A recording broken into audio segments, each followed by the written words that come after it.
السلام علیکم۔ آج کا ناول ہے ثانیہ مغل کا تم محبت کا استعارہ ہو۔ ناول سٹارٹ کرنے سے پہلے ناول کی بریف سمری۔ یہ ایک ایسی لڑکی کی کہانی ہے جسے اپنوں سے بہت محبت ہے، اپنے ہر رشتے سے بہت محبت ہے، لیکن محبت کے معاملے میں تھوڑی اناڑی ہے۔ وہ ایک ایسے شخص سے محبت کرنا چاہتی ہے جو اس کا محرم ہو، جبکہ شاہ زین اسے بے انتہا محبت کرتا ہے، لیکن وہ اس کی محبت کو نہیں مانتی۔ بہت ہی خوبصورت لفظوں میں بیان ان کی محبت کی کہانی۔ امید ہے آپ کو پسند آئے گی۔ دعا بیٹا جلدی کرو، مہمان آنا شروع ہو جائیں گے، ہمیں پہلے ہوٹل پہنچنا ہے۔ اتنی دیر تو زارش کو پارلر میں تیار ہونے میں نہیں لگی جتنی آپ کو گھر میں تیار ہونے میں لگ رہی ہے۔ مسز بیگ کمرے میں آتے ہی دعا پر چڑھ دوڑی تھیں، جو پچھلے 3 گھنٹوں سے دروازہ بند کیے خود کو سنوارنے میں لگی تھی۔ وہ ماما، وہ ماہر بیوٹیشنز ہیں، ان کے ہاتھ چلتے نہیں بھاگتے دوڑتے ہیں۔ بس میری تیاری بھی مکمل ہوئی۔ اس نے آئینے میں دیکھتے ہوئے ایک آنکھ نیم وار کرتے ہوئے دوسری آنکھ پر لائنر لگاتے ہوئے کہا تھا، اسی لیے آپ کو بھی پارلر سے تیار ہونے کو کہا تھا۔ مسز بیگ نے اپنی لاڈلی کو شکوہ کناں نظروں سے دیکھتے ہوئے کہا، میں کیوں پارلر میں اپنا پیسہ ضائع کروں امی؟ مجھے اللہ نے بنایا ہی اتنا خوبصورت ہے کہ میک اپ کے ہلکے سے ٹچ سے ہی میرا حسن مزید نکھر جاتا ہے۔ ڈریسر کے سامنے جم کر کھڑی دعا نے آخری نگاہ خود پر ڈالتے ہوئے فخریہ انداز میں کہا، جی بالکل، اگر آپ کا 3 گھنٹے والا ہلکا سا ٹچ ختم ہو گیا ہو تو کیا آپ میرے ساتھ باہر تشریف لے جانا پسند کریں گی؟ مسز بیگ نے طنزیہ انداز میں کہا تو دعا کی ہنسی چھوٹ گئی۔ موم، آپ بھی نا بہت نوٹی ہیں۔ اچھا بتائیں، میں ٹھیک تو لگ رہی ہوں؟ کہیں لائنر پھیل تو نہیں رہا؟ اور بالوں میں کرل اچھے لگ رہے ہیں نا؟ وہ جلدی سے موم کے سامنے آئی اور لمبے بالوں میں کیے کرل میں ہلکی انگلیاں چلاتے ہوئے پوچھا تو مسز بیگ نے اس کی جانب دیکھا۔ وہ پیروں تک چھوتی بلو رنگ کی فراک پہنے، جس کے گلے اور دامن پر کلرفل سٹونز کا عمدہ کام کیا گیا تھا۔ گرین چوڑی دار پاجامہ، دودھ جیسی سفید رنگت جس پر میک اپ کی ہلکی ٹہ نے اسے مزید دلکش بنا دیا تھا۔ موٹی لمبی آنکھوں میں پھیلا کاجل، لمبی گھنی پلکوں پر مسکارا لگانے سے آنکھیں مزید کھل گئی تھیں۔ اس پر لائنر لگانے سے آنکھیں بلا کا غضب ڈھا رہی تھیں۔ بڑے بڑے ہونٹوں پر ہلکے گلابی رنگ کی لپسٹک، کمر سے نیچے تک آتے لمبے بالوں کو بیچ کی مانگ نکال کر دونوں طرف سے آگے ڈال کر لوز کرل کیا گیا تھا۔ گرین ہی دوپٹہ جس کے کناروں پر بلو ایپلنگ ورک اور سائڈ پر جھولتے چھوٹے چھوٹے موتی تھے، بہت نفاست سے ایک کندھے پر سیٹ تھا۔ سفید مخملی پاؤں میں نفیس سا کھسا پہنے مکمل تیاری کے ساتھ وہ کوئی اپسرا لگ رہی تھی۔ ماشاءاللہ، ایز یوزول بہت حسین، بالکل شہزادی لگ رہی ہے میری بیٹی، بس ہلکی سی کمی ہے، موم نے دل کھول کر تعریف کرتے ہوئے کہا اور اسے بازو سے تھامے ڈریسر کے سامنے پڑے سٹول پر بٹھا دیا۔ سائڈ دراز سے گول سی ایک بندیا نکالی اور اس کی مانگ میں سجاتے ہوئے پن اپ کر کے اس کا رخ آئینے کی طرف کیا۔ اب میری حسینہ مکمل تیار ہے۔ دعا نے خود کو آئینے میں دیکھا تو اس کی آنکھیں چندیا گئی۔ ماتھے پر سنجی بدیا نے اس کے حسن کو مزید 4 چاند لگا دیے تھے۔ واو موم، بیوٹیفل۔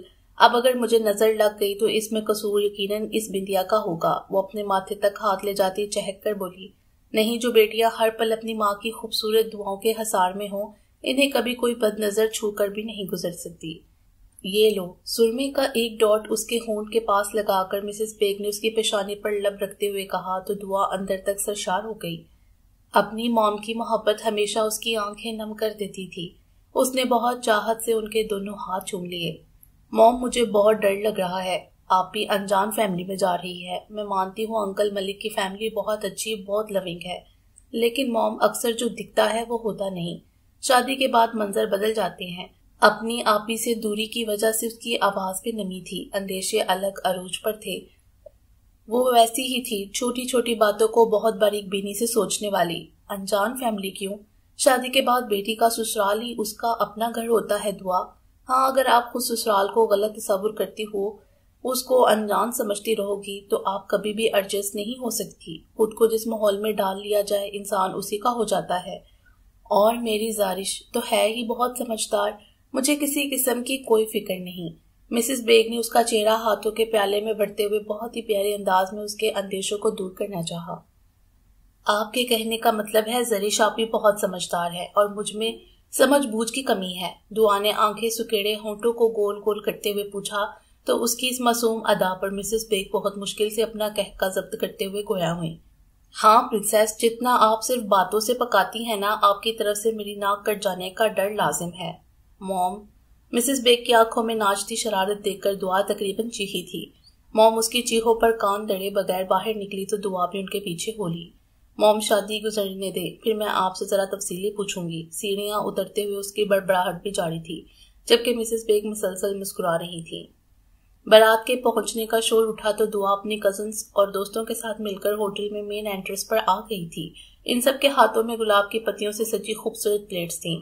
پھولوں کی برسات میں بارات کا پرتباک استقبال کیا گیا تھا۔ دلہا میاں اپنے دوستوں کے ساتھ سٹیج پر پہنچے۔ نکاح کی پروقار تقریب کے کچھ سمے بعد ہی زرش کو خوبصورت دوپٹے کے احالے میں سٹیج تک لایا گیا۔ دلہن کو سٹیج کے پاس ہی روک دیا گیا۔ زرون ملک دلہا بھائی کو اپنی مسز کا ہاتھ تھام کر سٹیج پر لے جانے کا شور اٹھا تو زرون محبت بڑی نگاہیں اپنی مسز پر گاڑے صوفے سے اٹھ کھڑا ہوا۔ Of course I am always dare to hold my lady, وہ شہانہ چال چلتے ہوئے آگے بڑھا۔ اجازت ہے میم، وہ ایک ادا میں بولا اور اپنا دائنا ہاتھ سر جھکا کر دھیمے سروں میں مسکراتی اپنی پری پیکر کے سامنے پھیلا دیا۔ زرش نے تھوڑا ہچکچاتے ہوئے اپنا بائنا ہاتھ اس کے ہاتھ میں دیا تو ہر طرف سے کہکوں کے ساتھ واو نائس ہرے کا شور اٹھا۔ نہیں بھائی، ہم تو پورے 50,000 لیں گے۔ دودھ پلائی کی رسم میں دعا کب سے ضد لگا کر کھڑی تھی، جبکہ زرون ان سب کو 5,000 میں تراخنا چاہتا تھا۔ شاہزین ملک جو سٹیج سے کچھ فاصلے پر کھڑا مسکاتی نظروں سے کافی دیر سے بھائی کی سالی صاحبہ کو ان سے بحث کرتے دیکھ رہا تھا، بلاخر آگے بڑھا اور دونوں ہاتھ سینے پر باندھ کر منہ پسوڑتے ہوئے مخلصانہ انداز میں بولا، ایک گلاس دودھ کی اتنی بھاری قیمت؟ آئی تھنک بھائی آپ اس نایاب دودھ سے مستفید ہونے کا ارادہ ہی ملتوی کریں، یہ تو 5,000 میں بھی بہت مہنگا ہے۔ ہاں اگر 100-200 میں بات بنتی ہے تو میں دینے کے لیے تیار ہوں۔ ایکسکیوز می، آپ اپنی چونچ بند رکھیں، میں یہاں جوتے کانٹنے کا ٹھیلا لگایا ہوا ہے جو آپ 100-200 میں ریپیئر کروا کے لے جائیں گے۔ صدا کی منہ پھٹ دعا نے اس ہوبرو شہزادے کو 2 ٹوک جواب دیا تو سب کا فلک شگاف کہکا فضا میں بلند ہوا، جبکہ شاہزین ملک چہرے پر گہری مسکراہٹ سجائے بڑے کروفر سے کھڑا اس نازک سی لڑاکا حسینہ کو آنکھوں کے ذریعے دل میں اتارنے لگا جو ایک بار پھر مشن 50,000 پر اتر چکی تھی۔ تقریباً آدھا گھنٹہ اسی بحث و مباحثہ میں گزارنے کے بعد آخر دعا 30,000 نکلوانے میں کامیاب ہو گئی تھی۔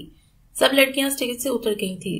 مہمان کھانا کھانے میں مصروف تھے جبکہ سٹیج پر دلہا دلہن کا فوٹو سیشن شروع ہو گیا تھا۔ وقت کیسے پڑ لگا کر اڑا کسی کو پتہ بھی نہیں چلا۔ رخصتی کا شور اٹھا تو ہر ایک کی آنکھیں نم ہونے لگیں۔ سب زارش کو گلے لگا کر ملے اور یوں زرون سب کی دعاؤں کے ساتھ قرآن پاک کے سائے میں رخصت ہو کر پیا دے صدار گئی تھی۔ دعا پلیز چپ کر جاؤ ورنہ میں بھی روؤں گی۔ انایا جو دعا کی کزن ہونے کے ساتھ اس کی بیسٹ فرینڈ بھی تھی، اس کے آنسو صاف کرتے ہوئے نم آواز میں بولی تو دعا نے سر اس بات میں ہلاتے ہوئے اپنے آنسو رگڑ ڈالے۔ رحمان بیگ اور مسز جویریہ بیگ کا تعلق شہر کے ایک کھاتے پیتے خوشحال گھرانے سے تھا۔ رحمان صاحب پراپرٹی ڈیلنگ کا کام کرتے تھے جو کہ بہت کامیاب بھی جا رہا تھا۔ جویریہ بیگ ہاؤس وائف تھی۔ ان کے 3 بچے، 2 بیٹیاں اور 1 بیٹا تھا۔ سب سے بڑی بیٹی زرش بیگ جو ابھی ماسٹریٹ کی ڈگری لے کر فارغ ہوئی تھی، اس کا ارادہ ابھی مزید پڑھنے کا تھا کہ رحمان صاحب کے سب سے عزیز دوست یاور ملک کے بڑے بیٹے زرون ملک کا پرپوزل زرش کے لیے دیا گیا۔ زرون ملک بہت ہی سلجھا ہوا لڑکا تھا، اس کی گورنمنٹ کی سروس تھی۔ رحمان بیگ کو زرش کے لیے یہ بہت معقول لگا تھا۔ کافی سوچ بچار کے بعد بیگ فیملی کی طرف سے مثبت رد عمل دے دیا گیا۔ ملک یاور بھی خوشی سے نہال تھے کہ اب ان کی دوستی کا رشتہ ایک نئی مضبوط تعلق پہ بن جائے گا۔ زرش کے بعد حارث بیگ کا نمبر آتا تھا جو اپنی ایجوکیشن سے فارغ ہونے کے بعد ایک پرائیویٹ فرم میں اچھی پوسٹ پر تھا، اور نٹکھٹ سی دعا بیگ جس کی ان کی آخری اولاد ہونے کا شرف حاصل تھا، گھر والوں کی سب سے لاڈلی تھی۔ زرش اور حارث کی نسبت دعا سب سے زیادہ شرارتی اور بقول مسز بیگ کے کچھ زیادہ ہی منہ پھٹ تھی۔ اس کی جولی طبیعت کے باعث گھر میں ہر وقت رونق سی رہتی تھی۔ دعا بیچلر کے بعد تلیم کو خیرآباد کہہ چکی تھی اور اب شوکیہ ایک پرائیویٹ اسکول میں جاب کرتی تھی۔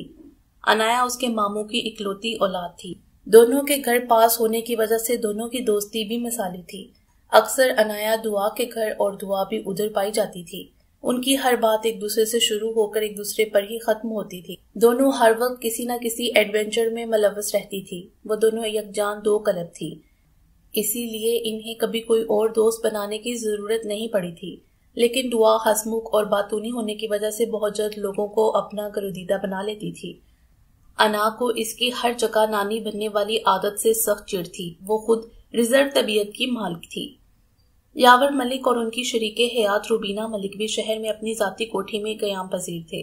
ان کے دونوں بیٹے ہی ان کی کل کائنات تھا۔ 30 سال کا خوبصورت نقوش والا زرون ملک بہت ہی ڈیشنگ سی پرسنالٹی کا مالک تھا۔ اس کی طبیعت میں بھرپور ٹھہراؤ تھا۔ دھیما لب و لہجہ اور خشک مزاجی اس کی طبیعت کا خاصہ تھی۔ اب اللہ تعالیٰ نے زرش جیسی معصوم لڑکی کو بیوی کے روپ میں دیکھ کر اس کی زندگی کو مزید سہل بنا دیا تھا، جبکہ 28 سالہ شاہزین ملک خاصا کمپلیکیٹڈ انسان تھا جس کو سمجھنا ہر ایک کے بس کی بات نہیں تھی۔ اس کے چہرے پر ہر وقت سر سا تاثر رہتا تھا۔ بہت کم ایسا ہوتا تھا کہ شاہزین ملک کسی بات پر مسکرایا ہو۔ اس کی طبیعت کا سرد پن کسی بھی شخص کو اس سے مخاطب ہونے سے روک دیتا تھا۔ اپنے والدین اور بھائی سے بے پناہ محبت ہونے کے باوجود وہ ہمیشہ اپنے فیصلے خود کرنے کا عادی تھا۔ میٹرک کے بعد اسے UK جانے کی ضد باندھ لی تھی۔ سب کے سمجھانے کے باوجود جب وہ اپنی بات سے پیچھے نہ ہٹا تو بالآخر ملک یاور کو اس کی ضد ماننا پڑی۔ UK میں اسٹڈی کے ساتھ ساتھ وہ جاب بھی کرتا تھا۔ یہ اس کی محنت کا ہی نتیجہ تھا کہ جلد ہی وہ اپنے پیروں پر کھڑا ہو گیا۔ اسے وہاں سیٹل ہوئے تقریباً 10 سال ہو گئے تھے۔ وہ ہر 6 ماہ بعد پاکستان چکر لگاتا تھا، لیکن UK سے اسے بہت انسیت تھی۔ اس بار اسے 3 ماہ بعد ہی واپس آنا پڑا تھا اور وجہ اپنے سب سے عزیز بھائی کی شادی تھی۔ شادی کے بعد دعوتوں کا سلسلہ تھما تو زندگی معمول پر آ گئی۔ زرش زرون کی سنگت میں بہت خوش تھی۔ وہ اپنے رب کا شکر گزار تھی کہ جس نے اس کی قسمت میں محبت کرنے والا شوہر اور بے پناہ عزت اور پیار دینے والا سسرال لکھا تھا۔ زرش کو یہاں ایڈجسٹ ہونے میں زیادہ وقت نہیں لگا تھا۔ اس کے آنے سے روبینہ ملک کی بیٹی والی خواہش بھی پوری ہو گئی تھی۔ زرش کو انہوں نے بہو نہیں بیٹی بنایا تھا۔ دروازے پر وقفے سے ہوتی بیل پر بھی حارث کے سر پر جوں تک نہیں رینگی تھی، لیکن جب دروازے پر موجود شخصیت بیل پر ہاتھ رکھ کر اٹھانا بھول گئی تو کانوں میں ہینڈ فری ٹھونس کر صوفے پر دراز حارث کو آخرکار اٹھنا ہی پڑا۔ اس کی پیشانی پر بل پڑے تھے۔ باہر موجود شخصیت یقیناً کافی ڈیٹ واقع ہوئی تھی۔ اس نے پیروں میں سلیپر اوڑھے سے اور باہر آ گیا۔ تمہیں گھر میں آرام نہیں ہے جو ہر وقت بلی کی طرح میاؤ میاؤ کرتی آ جاتی ہو؟ صبح نیند برباد کر دی۔ دروازے پر کھڑی انا کو دیکھ کر اس کا پاڑا مزید چڑھ گیا تھا۔ ہٹے، راستہ دے۔ اور آپ میں تمیز نام کا کوئی عنصر ہے یا نہیں؟ کب سے بل دے دے کر میری نازک سی انگلیاں دکھ گئی ہیں، لیکن مجال ہے جو اس عالی شان بنگلے کے بادشاہوں کو ذرا برابر بھی فرق پڑا ہو۔ اور کانوں میں ہینڈ فری ٹھونس کر نیند کی بات کرنے والے نفوس پہلی بار دیکھا ہے۔ انا اسے دروازے کے بیچوں بیچ جمے دیکھ کر بنا کر بولی اور اس کی سائڈ سے نکلتی ہوئی اندر آ گئی۔ اس کی نیند والی بات پر اس کے ہاتھ میں موبائل اور ایک ہاتھ میں ہینڈ فریز پر چوٹ کرتی مزید اپنا غصہ نکالا تھا۔ تو ان نازک سی انگلیوں کو بار بار تکلیف کیوں دیتی ہو؟ گھر پر رہ کر انہیں آرام دیا کرو۔ حارث اپنی حفت مٹانے کے لیے فوراً بولا تو دعا کے کمرے کی طرف جاتی انا نے پیچھے مڑ کر دیکھتے ہوئے اسے سخت گھوری سے نوازا تھا۔ گھر میں کوئی نہیں ہے؟ اسے دعا کے کمرے کی طرف بڑھتا دیکھ حارث نے بتایا۔ وہ بھی دروازہ بند کر کے اس کے پیچھے آ گیا تھا۔ کیوں، دعا اور پھپھو کہاں ہیں؟ انا نے پوچھا اور اس کے پیچھے لاؤنج میں آ گئی۔ امی اور دعا بازار گئی ہیں اور ڈیڈ صاحب کل رات سے مسنگ ہیں، مطلب کسی کام کے سلسلے میں دوسرے شہر گئے ہیں۔ اس نے دیوار پر لگا LED ریموٹ سے آن کرتے ہوئے اسے بتایا اور واپس صوفے پر بیٹھ کر اس کی طرف دیکھا جو آنکھیں سکیڑے منہ بسر رہی تھی۔ حارث کو اس کی حالت دیکھ کر ہنسی آ گئی، جسے اس وقت یقیناً دعا پر تاؤ آ رہا تھا۔ وہ کم از کم اسے ایک ٹیکسٹ تو کر سکتی تھی۔ اچھا میں چلتی ہوں، پھر آؤں گی۔ ارے کیوں؟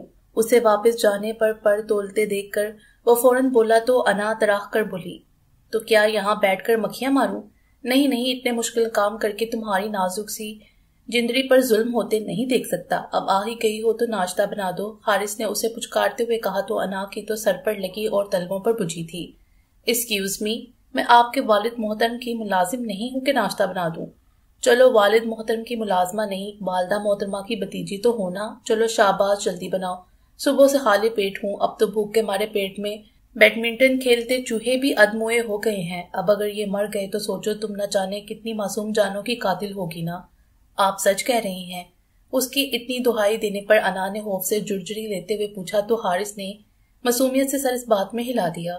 اچھا میں بنا دیتی ہوں، لیکن یاد رہے صرف اور صرف ان چوہوں کا خیال کرتے ہوئے، ورنہ آپ کو تو میں پانی کا ایک گلاس تک نہ پلاؤں۔ انا اس کی ذات پر احسان کرتی ہوئی اس کے بارے میں اپنے نادر خیالات کا اظہار کرنا نہیں بھولی تھی۔ ہاں مجھے پتا ہے تم بہت اچھی ہو، اس نے چہرے پر دینی مسکراہٹ سجاتے ہوئے اس کی تعریف کی تھی۔ انتہائی نکچڑی ڈنگر، یہ صرف وہ دل میں ہی کہہ سکا تھا۔ انا آنکھیں چھوٹی کیے اس کے لبوں پر سجی مسکان کو دیکھتی ہوئی کچن میں آ گئی تھی۔ جلدی۔ حارث صوفے پر ریلیکس بیٹھا ایک بار پھر ٹی وی دیکھنے کی طرف متوجہ ہو گیا تھا۔ زین بھائی، آپ کہیں جا رہے ہیں؟ زرش لان میں لگے پودوں کو پانی دے رہی تھی جب شاہزین کو نقصق سا تیار ہو کر پورٹیکو میں کھڑی اپنی گاڑی کی طرف جاتے دیکھ کر دور سے ہی پکار بیٹھی۔ جی بھابھی، کوئی کام ہے؟ شاہزین اس کے قریب آ گیا تھا۔ میں نے امی کی طرف جانا ہے، دعا کی کال آئی تھی، امی کی طبیعت خراب ہے تو سوچا ان کی خیریت معلوم کر لوں گی، واپسی پر ضرور مجھے پک کر لیں گے۔ اوکے، میں یہیں ویٹ کر رہا ہوں، آپ تیار ہو کر آ جائیں۔ اس کے چہرے پر چھائی افسردگی کو دیکھتے ہوئے شاہزین نے کہا۔ تھینک یو بھائی، میں نے صرف شال لینی ہے، بس یوں آئی، وہ کہہ کر فوراً اندر بڑھ گئی۔ اسی بہانے اس بڑی پیکر سے بھی ملاقات ہو جائے گی۔ شاہزین کے چہرے پر خوبصورت مسکراہٹ کے پہرے تھے۔ زرش نے شال لی، اپنے کمرے میں ظہر کی نماز ادا کرتی امی کو اپنے جانے کی اطلاع دی اور باہر آ گئی، جہاں شاہزین گاڑی میں اس کا منتظر تھا۔ وہ فرنٹ ڈور کھول کر اندر بیٹھی تو اس نے گاڑی آگے بڑھا لی۔ امی پلیز کچھ تو کھائیں۔ نہیں دعا، ابھی دل نہیں چاہ رہا بیٹا۔ پپھو، اندر کچھ جائے گا تبھی تو میڈیسن لے سکیں گی، اب خالی پیٹ تو میڈیسن نہیں لی جاتی نا۔ دعا اور انا نہ جانے کتنی دیر سے امی کو کچھ کھلانے کی کوشش کر رہی تھی، لیکن وہ بار بار انکاری تھی۔ السلام علیکم۔ سلام کی آواز پر ان تینوں نے مڑ کر دیکھا تو دروازے میں زری کھڑی تھی۔ وعلیکم السلام زری۔ زری شاپی، دعا اور انا فوراً اس کی طرف لپکی اس کی باہوں میں جھول گئی تھیں۔ ان سب کو دروازے کے بیچوں بیچ راستہ روک کر کھڑا دیکھا تو مجبوراً شاہزین کو گلا کھنگار کر انہیں مخاطب کرنا پڑا تھا۔ او سوری بھائی، آئیں، کیسے ہیں آپ؟ دعا اور انا زری سے دور ہوتی اپنی حفت مٹانے کے لیے بولی۔ جی الحمدللہ میں ٹھیک ہوں، آپ دونوں کیسی ہیں؟ آنٹی، آپ کی طبیعت کیسی ہے؟ شاہزین ان سے پوچھتا ہوا مسز بیگ کے پاس آ گیا تھا۔ بیٹا موسمی بخار ہے، اب کافی بہتر ہوں۔ جی بالکل، بغیر میڈیسن کھائے آپ کافی بہتر ہیں۔ زری جو اندر آتے ہوئے ان تینوں کی تقریر سن چکی تھی، سوپ کا پیالہ اٹھا چکی تھی۔ سب کے چہروں پر شرارتی مسکراہٹ تھی، سبھی جانتے تھے کہ ان کی ماں دوائی لینے سے کتنا خار کھاتی تھی، ہر بار انہیں بچوں کی طرح زبردستی کھلانی پڑتی تھی۔ دعا اور انا چائے کے ساتھ دیگر لوازمات بھی لے آئی تھیں۔ شاہزین نے محبت پاش نظروں سے چائے سرو کرتی اس حسینہ کو دیکھا تھا جو سادے گلابی رنگ کے سوٹ میں خود بھی ایک گلاب ہی لگ رہی تھی۔ آنٹی سے باتوں کے دوران شاہزین کی نظریں مسلسل دعا کے چہرے کا طواف کر رہی تھیں۔ انا کی نگاہیں شاہزین پر، جبکہ انا سے باتوں میں لگی دعا دل ہی دل میں شاہزین ملک کو ڈیروں گالیوں سے نواز رہی تھی، جس کی گھورتی نگاہیں اسے اپنے چہرے پر جمی ہوئی محسوس ہو رہی تھیں۔ اف، آج تو بہت تھک گئے۔ مسلسل 4 پیریڈ لینے اور بچوں کے ساتھ دماغ کھپانے کے بعد دعا نے شکر کیا تھا کہ تھوڑا بریک ملا۔ ان دونوں نے کینٹین سے برگر اور کوک خریدی اور گراؤنڈ میں لگے بچوں کے جھولوں کے پاس آ گئی۔ وہ دونوں نرم گھاس پر بیٹھی برگر اور کوک کا مزہ لوٹ رہی تھیں جب انا نے اسے دیکھتے ہوئے کہا، دعا یار، مجھے لگتا ہے شاہزین بھائی کو تم پر کرش ہو گیا ہے۔ دعا نے بائٹ لے کر کوک کی بوتل ہونٹوں سے لگائی ہی تھی کہ انا کی بات پر اگلے ہی پل اس کے منہ میں جاتی کوک فوارے کے صورت میں نکلی تھی۔ اس کے سامنے چوکڑی بنا کر بیٹھی انا اس کی اس حرکت کے عتاب سے بال بال بچی تھی۔ بےہودہ عورت، یہ کیا بدتمیزی ہے؟ اس نے آگ بگولا ہوتے ہوئے دعا کے کندھے پر مکہ جھڑا تو وہ دہائیاں دینے لگی۔ اوف ظالم عورت، کتنا بھاری ہتھوڑے کی مانند تمہارا ہاتھ ہے، میرا کندھا توڑ دیا۔ ہاں اب بولو، کیا کہہ رہی تھی؟ اس کی مسلسل گھورتی نگاہوں میں دیکھتے ہوئے دعا نے رسانیت سے پوچھا۔ وہ جانتی تھی مزید کچھ الٹا سیدھا کہنا انا کے غصے کو بھڑکانے کے مترادف ہے، جبکہ کچھ دیر قبل اس کے منہ سے اپنے لیے شاہزین ملک کے بارے میں سن کر اس کی دھڑکنیں ایک لمحے کے لیے اتھل پتھل ضرور ہوئی تھیں۔ دعا، مجھے لگتا ہے شاہزین بھائی تم میں انٹرسٹڈ ہے۔ وہ جو سمجھی تھی کہ یہ صرف اس کا وہم ہے، لیکن اگر انا نے بھی نوٹس کیا ہے تو کل کوئی بھی کر سکتا تھا۔ تمہارا وہم ہے انا، ایسا کچھ بھی نہیں ہے۔ وہ جلد ہی خود کو سنبھال چکی تھی۔ اس نے چونک کر اپنی طرف دیکھتی انا کو کہا تھا، نہیں، بالکل بھی نہیں، مجھے کوئی وہم، کوئی غلط فہمی نہیں ہے۔ شک تو مجھے زرش آپا کی شادی پر ہی گزرا تھا، جب زین بھائی تمہیں میٹھی میٹھی نگاہوں سے دیکھتے تو ان کی آنکھوں سے نکلتی چمک ہی الگ تھی ان کے چہرے پر مسکراہٹ کی چھاپ ہی الگ تھی۔ پھر کچھ روز قبل جب وہ پھپھو کی عیادت کے لیے آئے اور بار بار ان کی نگاہوں کا تمہاری طرف بھڑکنا میرے شک کو مزید پختگی عطا کر گیا۔ دعا اس کی اتنی سیریس گفتگو پر جب دعا نے کوئی رد عمل ظاہر نہیں کیا اور اپنے سامنے کاغذ پر پڑی بک اٹھا کر پڑھنے لگی تو انا کو مجبوراً اسے ایک بار پھر مخاطب کرنا پڑا۔ دعا ویسے اگر ایسا ہے تو میں بہت بہت خوش ہوں۔ زین بھائی کی پرسنالٹی بہت ہی کمال کی ہے۔ میری طرف سے تو زین بھائی میرے جیجو کے عقدے پر ڈن ہے، تمہارا کیا خیال ہے؟ انا پلیز، مجھے ایسی فضولیات میں کوئی انٹرسٹ نہیں اور نہ ہی میرے پاس فالتو سمے ہے۔ یہ سب تمہارے اپنے دماغ کا فطور ہے جس سے جلدی جلدی تم چھٹکارا حاصل کر لو، بہتر ہوگا۔ دعا سرد سنجیدہ انداز میں کہتی اپنی بک سینے سے لگا کر کھڑی ہو گئی۔ یار دعا، یہ کیا بات؟ بس ثنا، مجھے ایسے ٹاپکس ڈسکس کرنا بالکل نہیں پسند۔ ہوپ سو تم آئندہ خیال رکھو گی۔ اس کی بات مکمل ہونے سے پہلے ہی دعا کہتی ہوئی وہاں سے چلی گئی۔ مجبوراً انا کو بھی اس کے پیچھے جانا پڑا تھا۔ تم پھر آ گئی اور یہ چمک چلو بن کر کدھر جانے کا ارادہ ہے؟ حارث جو ابھی ابھی آفس سے آیا تھا وہ دعا کو چائے بنانے کا کہنے کے لیے اس کے روم میں آیا تو اس کے بیڈ پر دراز موبائل پر نظریں جما کر نک سکسی تیار ہنستی ہوئی انا کو کہے بغیر نہ رہ سکا۔ حارث بھائی، آپ کو مجھ سے کوئی پیدائشی ہار ہے یا کسی صدی میں نے آپ کی کوئی بہن چرائی ہے جس کا بدلہ آپ ہر وقت مجھے جلی کٹی سنا کر نکالتے ہیں؟ انا موبائل سائٹ پر رکھتی سیدھی ہو کر چوکڑی بنا کر بیٹھتے ہوئے بولی۔ اس کے لہجے میں واضح شکوہ تھا جسے دیکھ کر حارث کو اپنی مسکراہٹ دبانا مشکل ہو گیا۔ اس سے پہلے وہ کچھ کہتا واش روم سے ٹاول سے منہ صاف کرتی دعا نمودار ہوئی تھی۔ حارث بھائی، آپ آ گئے؟ ہاں یار، ایک کپ سٹرونگ سی چائے پلا دو جب تک میں فریش ہو جاؤں۔ انا یار، تم تو ویسے بھی ریڈی ہو، تم بھائی کو چائے بنا کے دے دو جب تک میں بھی تیار ہو جاتی ہوں، پھر چلتے ہیں۔ بالوں میں برش کرتی دعا نے انا کو کہا جس نے بغیر لگی لپٹی رکھے فوراً ہری جھنڈی دکھائی تھی۔ بالکل سوچنا بھی مت کہ میں چائے بناؤں گی، تم چائے بنا کے بے شک ریڈی ہو جانا، میں ویٹ کر لوں گی۔ انا کے دو ٹوک انکار پر حارث اور دعا نے چنبے سے دوسرے کی طرف دیکھا تھا۔ ہاں دعا، انا بالکل ٹھیک کہہ رہی ہے، تم چائے لے آؤ، تب تک میں اور انا اپنی باتیں کرتے ہیں، کیوں انا؟ حارث آگے بڑھ کر بیٹھ کے دوسری سائڈ پر بیگ سے ٹیک لگا کر بیٹھتا انا کو نظروں کے حصار میں لیے پیار سے بولا تو اسے اپنے ساتھ بیڈ پر بیٹھا دیکھ کر انا کرنٹ کھا کر بیڈ سے اٹھی تھی۔ نہیں دعا، تک تم تیار ہو جاؤ، میں چائے لے آتی ہوں، اس نے کہتے ہوئے فوراً کمرے سے دوڑ لگا دی، مبادہ دعا اسے روک نہ لے۔ اس کے روم سے فرار ہوتے ہی ان دونوں کا چھت پھاڑ کہکا کمرے میں گونجا تھا۔ بھائی یار، نہ تنگ کیا کرو بیچاری کو۔ دعا نے فوراً اپنی بہن پلس دوست پلس کزن کی سائڈ لی تھی۔ بیچاری نہیں، پوری 420 ہے۔ ویسے کہاں جا رہی ہو تم دونوں؟ ہم زری شاپی کی طرف جا رہی ہیں، امی پڑوس میں میلاد پر گئی ہیں، ہماری واپسی شام کو ہوگی اور ہم انا کے گھر ہی جائیں گی۔ میرا وہاں ٹھہرنے کا پلان ہے، صبح وہیں سے اسکول جاؤں گی۔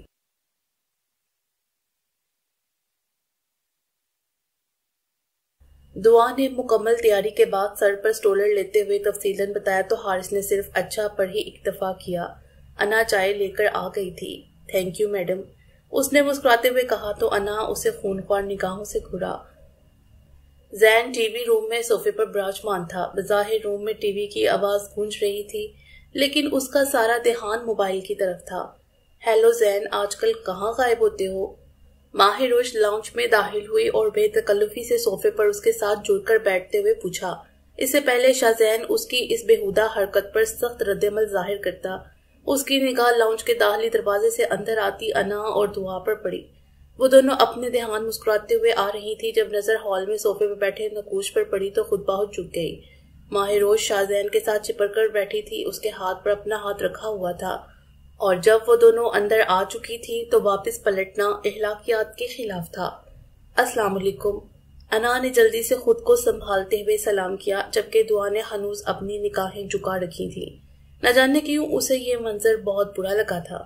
وعلیکم السلام دعا، انا آپ کیسی ہیں؟ آپ اندر آئے نا پلیز۔ شاہزین اپنے ہاتھ پر دڑا، ماں کا ہاتھ بے دردی سے چٹک کر ان دونوں کے سامنے آ گیا تھا۔ دعا کو دیکھ کر اس کی آنکھوں کی چمک پڑی تھی جو صوفے پہ بیٹھی ماں کی نظروں سے مخفی نہ رہ سکی تھی۔ اس نے غصے سے اپنے چٹکے جانے والے ہاتھ کی مٹھی بیچ رکھی تھی۔ نہیں اٹس اوکے، آپ بیٹھیں، ہم ویسے بھی آپ ہی کے روم میں جا رہی ہیں۔ دعا نے سرد نگاہ اپنے سامنے جم کر کھڑے شاہزین پر ڈالی اور نارمل انداز میں کہتی ہوئی انا کا ہاتھ تھامے زرش کے روم کی جانب بڑھ گئی۔ شاذین لب بینچے اس جانب دیکھتا رہا تھا جہاں سے وہ پڑی پیک کر غائب ہوئی تھی۔ اسے ماں پر جی بھر کر تاؤ آیا تھا، جس کی بے خودہ حرکت کی وجہ سے دعا اور انا نگاہیں چرانے پر مجبور ہوئی تھی۔ Listen to me very carefully miss Mehrosh, میں پہلے بھی کہہ چکا ہوں مجھے ایسی بے تکلفی نہیں پسند۔ آئندہ فاصلے پر رہ کر بات کرنا، ورنہ مجھ سے برا کوئی نہیں ہوگا۔ شاذین نے نفرت بڑی نگاہ اس پر ڈالی اور سرد انداز میں اسے وارن کرتا تنفن کرتا گھر سے ہی نکل گیا۔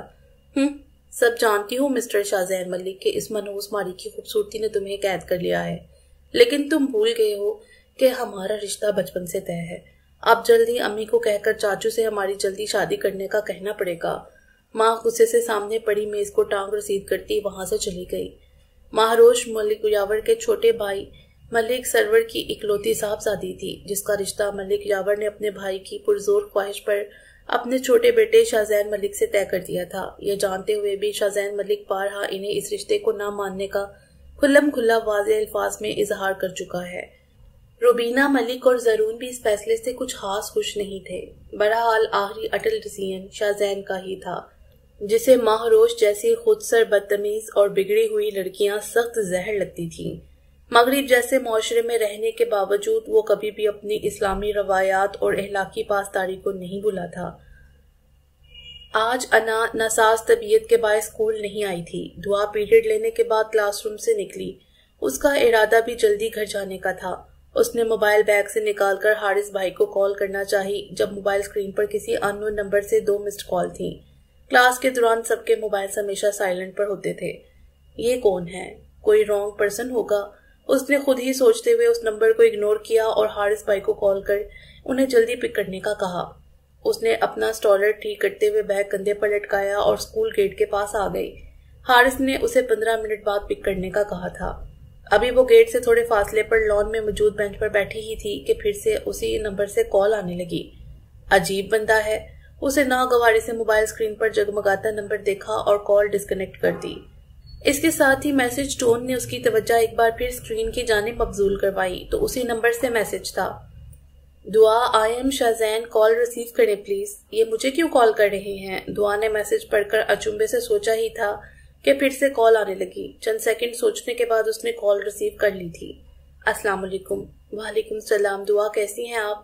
جی الحمدللہ میں ٹھیک ہوں۔ شاذین بھائی آپ کے پاس میرا نمبر؟ جی دعا کچھ دن پہلے میرے موبائل سے زرش بابی نے آپ کو کال کی تھی تو آپ کا نمبر تھا۔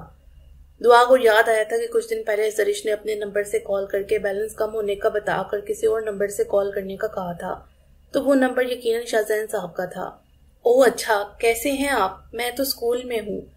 نہیں تو امی سے آپ کی بات کرواتی۔ دعا نے منہ کے عجیب و غریب نقشے بناتے ہوئے مروتاً حال احوال دریافت کرتے ہوئے کہا۔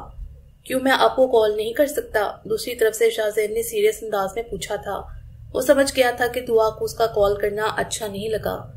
نہیں، میں نے ایسا تو نہیں کہا۔ آنٹی کیسی ہیں؟ باقی گھر میں سب کیسے ہیں؟ دعا نے اپنی گھبراہٹ پر قابو پاتے ہوئے فوراً پوچھا۔ جی سب ٹھیک ہیں، اوکے انشاءاللہ پھر بات ہوگی۔ شاذین نے اپنی کہہ کر بغیر اس کی سنے کال کاٹ دی۔ عجیب بندہ ہے، دعا صرف یہی کہہ سکی، جبکہ دوسری طرف شاذین نے تیش میں آ کر ٹیبل پر بڑا خوبصورت ویز ہاتھ مار کر نیچے گرا دیا تھا۔ اسے دعا کے لہجے سے چھلکتی اجنبیت بہت ناگوار لگی تھی۔ اس سے پہلے وہ اپنا غصہ اس پر نکالتا اس نے کال کاٹنا ضروری جانا تھا، کیونکہ وہ چاہ کر بھی اپنا غصہ دعا پر نہیں نکال سکتا تھا۔ دعا وہ واحد لڑکی تھی جو بڑے استحقاق کے ساتھ اس کے دل کی سب سے اونچی مستد پر آ بیٹھی تھی۔ وہ کیوٹ سی لڑکی پہلے جھلک میں ہی وہ کام کر گئی تھی جو آج تک کوئی لڑکی نہیں کر پائی تھی۔ شاذین نے گہرے گہرے سانس لیتے ہوئے خود پر کنٹرول کیا اور سگریٹ سلگا لی۔ اسی اثنا میں دروازے پر دستک ہوئی۔ جی کون؟ شاذین بھائی، ابو کا پیغام ہے کہ آپ ان کے روم میں پیش ہوں۔ یہ کیسا ٹوٹا؟ زرش نے اندر آ کر ابو کا پیغام دیا کہ اس کی نظر دبریز قالین پر بکھرے ٹکڑوں پر پڑی۔ کچھ نہیں بھابی، ہاتھ سے چھوٹ گیا تھا۔ اچھا میں صاف کر دیتی ہوں، آپ ابو کی بات سن لیں، زرش نے کہا اور نیچے بیٹھ کر ٹکڑے چننے لگی۔ لیکن احتیاط سے، ہاتھ نہ زخمی کر لیجئے گا، ورنہ آپ کے شوہر نامداد نے مجھے قتل کر دینا ہے، شاہ نے مسکراتے ہوئے کہا تو زری بھی ہنس دی۔ نہیں، اب میں ان کی اتنی بھی محبوبہ نہیں کہ میرے لیے آپ کا خون کر دیں۔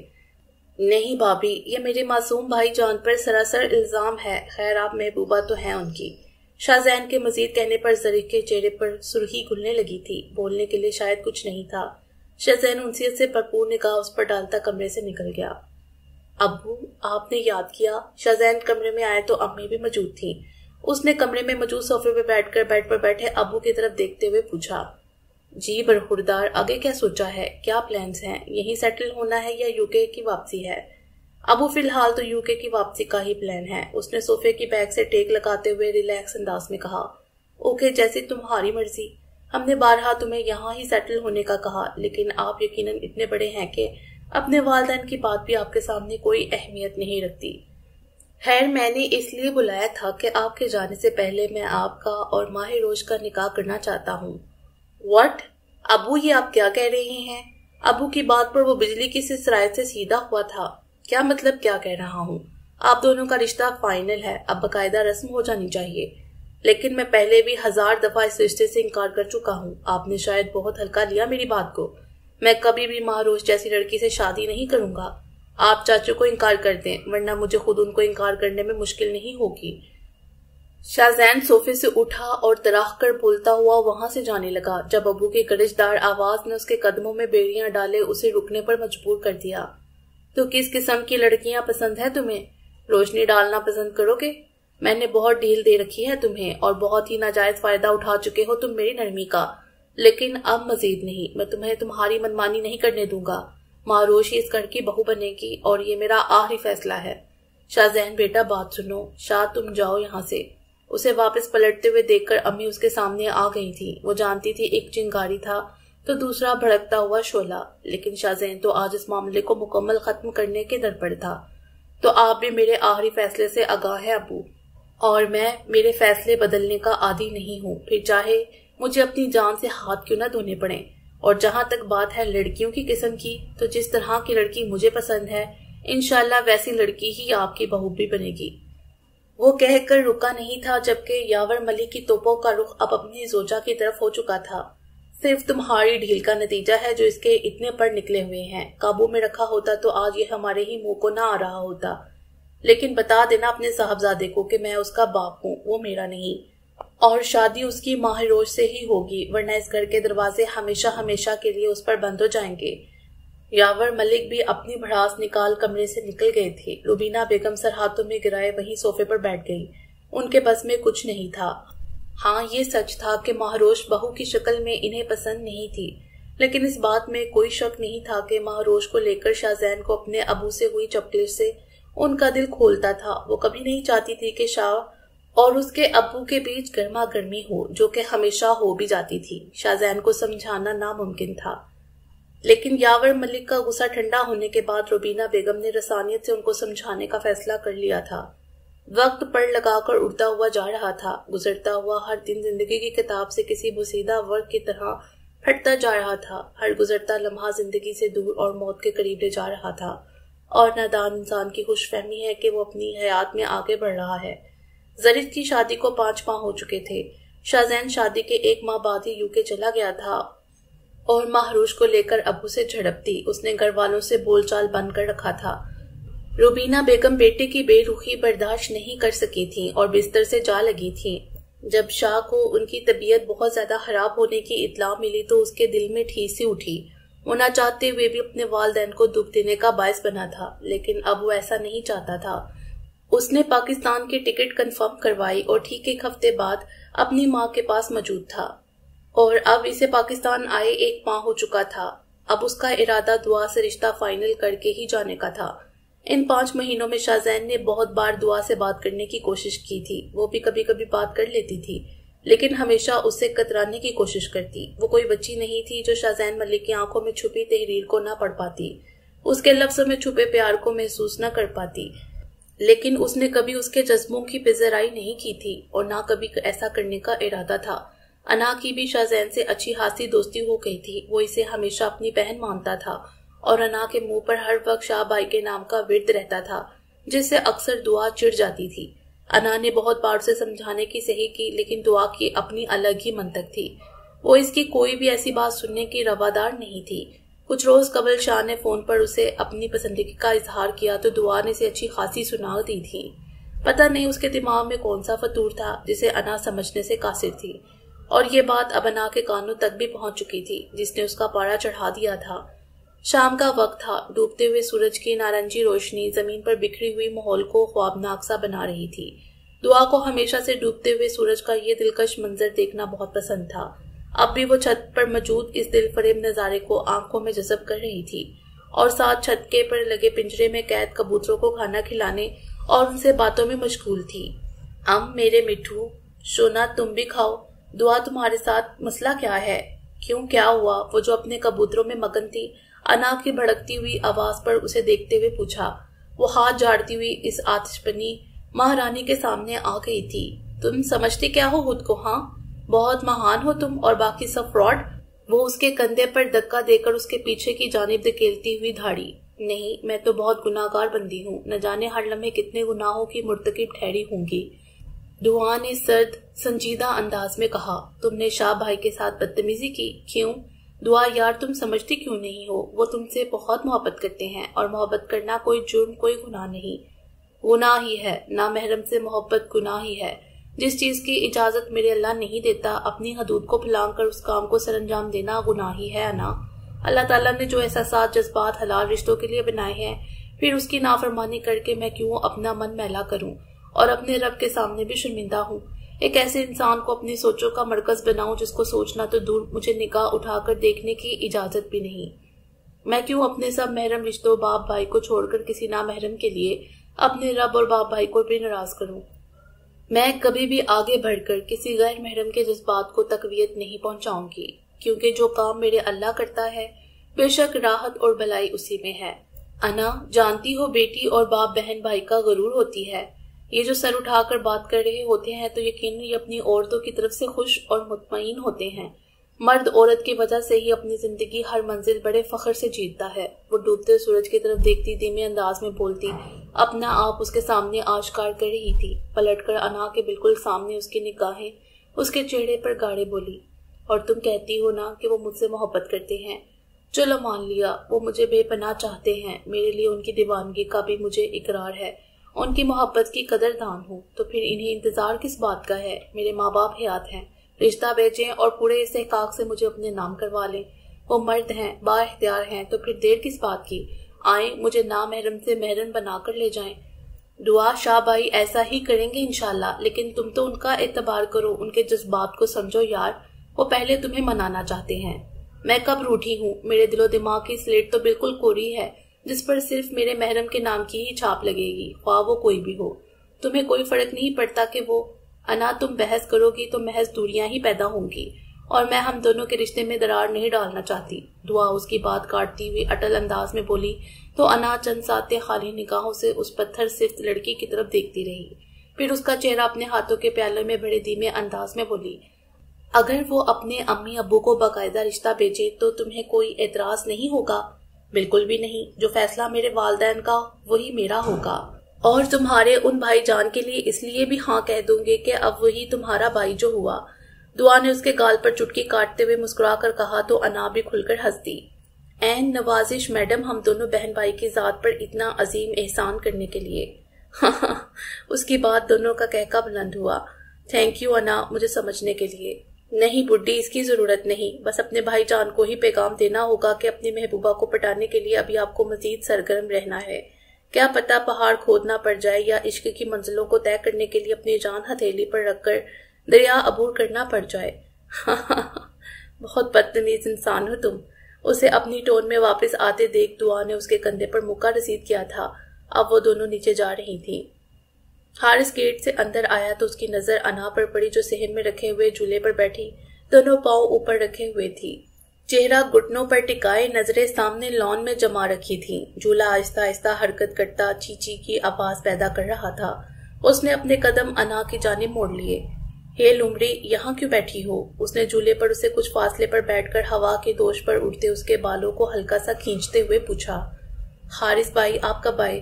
اس نے چونک کر اس کی طرف دیکھ کر پوچھا۔ انا نے اب اپنے پیر نیچے اتار لیے تھے۔ جب تم کسی گہرے مراقبے میں غرق کسی نئی ایجاد پر سوچتی ضرور انگریزوں کو مات دینے میں مصروف تھی۔ نہیں، میں اداس ہوں، حارث کو ایک بار پھر مذاق کے موڈ میں آتا دیکھ اس نے اداسی سے کہا تھا۔ کیوں، پھر کیا ایڈونچر کیا جس کے بعد آنٹی کی ڈانٹ پڑی؟ حارث جانتا تھا ضرور آنٹی کے ہاتھوں درگت بنا کر بیٹھی ہیں محترمہ۔ حارث بھائی، سہرش میری دوست کی برتھ ڈے پارٹی ہے اور اس نے مجھے بھی انوائٹ کیا ہے اور آنٹی نے جانے سے منع کر دیا، جس کے بعد تم نے جانے کی ضد کی اور بدلے میں اچھی خاصی اپنی درگت بنوائی۔ اس کے بیچارگی سے کہنے پر حارث نے کہا تو انا نے افسردگی سے اپنا سر اس بات میں ہلایا۔ دعا نے بھی جانا ہے، وہ جانتا ہے ان دونوں کی دوستیں بھی مشترکہ ہوتی ہیں، اسی لیے پوچھا۔ نہیں، دعا نک چڑی کی اس سے بالکل نہیں بنتی، حالانکہ وہ بہت سویٹ ہے، اس لیے تمہیں پرمیشن نہیں مل رہی کیونکہ آنٹی تمہیں اکیلے تو کبھی نہیں جانے دیں گی، لیکن میں نے جانا ہے اور آپ مجھے لے کر جائیں گے، انا نے ضدی انداز میں کہا۔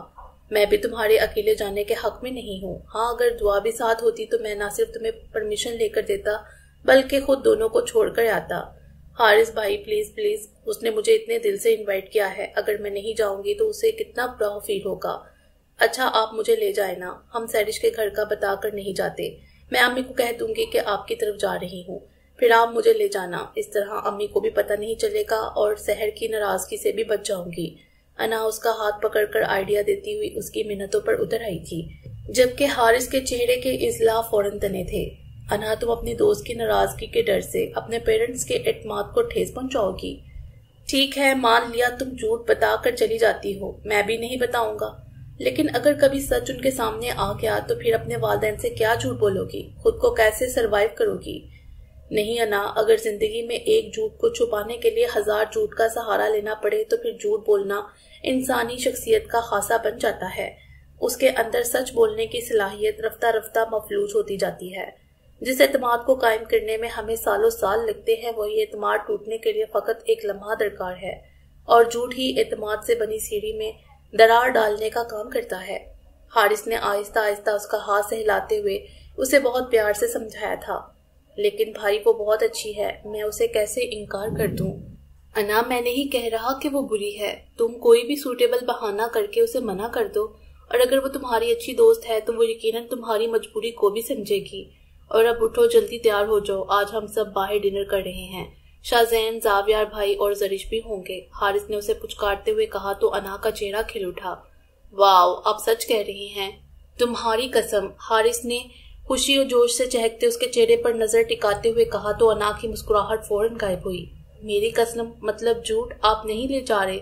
ہاں ہاں ہاں، نہیں مینڈکی، بالکل سچ، اب تیار ہو جاؤ، اس سے پہلے میں پلان واقعی ڈسمس کر دوں۔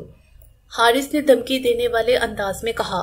نہیں، میں بس یوں تیار ہو کر آتی ہوں، آپ اپنی سڑیل آنٹی کے پاس بیٹھیں، انا نے کہتے ہوئے وہاں سے دوڑ لگا دی، جبکہ حارث ہنستا ہوا موبائل پر زارون بھائی کا نمبر ملانے لگا، انہیں ڈنر کے لیے انوائٹ کیا اور اندر چل دیا۔ حارث ماموں سے ملنے کی غرض سے آیا تھا، لیکن انا کی افسردگی کے باعث اس نے جٹ سے باہر ڈنر کا پلان بنا لیا تھا، اسی بہانے انا کا موڈ بھی فریش ہو جانا تھا، جو کہ آدھے سے زیادہ حارث کی باتوں سے ویسے ہی ہو گیا تھا۔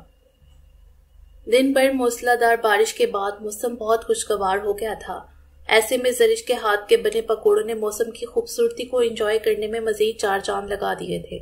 ملک فیملی کے چاروں نفوس اس وقت ٹیرس پر موجود کرسیوں پر برادمان چائے کے ساتھ پکوڑوں سے لطف اندوز ہو رہے تھے۔ ملک یاور 2 دن سے کسی کام کے سلسلے میں شہر سے باہر گئے ہوئے تھے۔ زرون اور شاہزین میں ملکی سیاست پر بحث چھڑی ہوئی تھی۔ جب امی سے بات کرتی زرش کی آواز نے ان دونوں کی توجہ بھی اپنی جانب کھینچی تھی۔ امی، صبح امی سے فون پر بات ہوئی تو وہ دعا کے لیے کسی رشتے کا ذکر کر رہی تھی، کوئی فیملی آنا چاہ رہی ہے۔ اس کی خبر پر جہاں باقی سب نے پہلو بدلا تھا، وہیں یہ خبر شاہزین کے دل و دماغ پر بجلی بن کر گری تھی۔ منہ میں موجود پکوڑا حلق میں اٹکنے لگا تھا۔ اس نے باری باری اپنی سرد نگاہیں ان سب پر گاڑی، ہاتھ میں پکڑا آدھا پیا چائے کپ، سامنے میز پر پٹخا اور کرسی سے اٹھتا ایک زوردار ٹھوکر کرسی کو رسید کرتا وہاں سے چلا گیا۔ زین، شاہ، اسے کسی کی پکار سنائی نہیں دے رہی تھی، اس کے اندر آگ لگی ہوئی تھی، اس کا جی چاہا وہ پوری دنیا کو جلا کر بھسم کر دے۔ نہیں دعا، میں تمہیں خود سے دور نہیں جانے دوں گا، تم صرف میری ہو۔ وہ گاڑی لے کر ملک ہاؤس سے نکل آیا تھا، جبکہ وہ 3 ایک دوسرے سے نگاہیں چرا رہے تھے۔ دعا بیٹا پلیز تم امی ابو کو کہو تھوڑا انتظار کریں، دعا مجھے پسند ہے اور سب سے بڑھ کر میرے بیٹے کی پسند ہے، میں اسے اپنی بیٹی بنا کر لانا چاہتی ہوں۔ زرش، پلیز تم انہیں روک لو، شاہ بہت ضدی ہے، دعا سے بہت محبت کرتا ہے، اگر دعا اسے نہ ملی تو وہ ٹوٹ جائے گا، اس کی ذات بکھر جائے گی۔ جب سے اس نے میرے سامنے دعا سے اپنی محبت کا اظہار کیا ہے میں نے اسے بہت خوش دیکھا ہے، اور شاہ نے پاکستان میں ہی رہنے کا وعدہ بھی کیا ہے۔ زرش ہم نے 13 سال اپنے بیٹے کی دوری برداشت کی ہے، اب مزید دوری کی سکت نہیں ہے۔ امی نم آواز میں بولتی بے بسی کی انتہا پر تھیں۔ ہاں زری امی بالکل ٹھیک کہہ رہی ہیں، میں خود بھی آنٹی سے بات کروں گا۔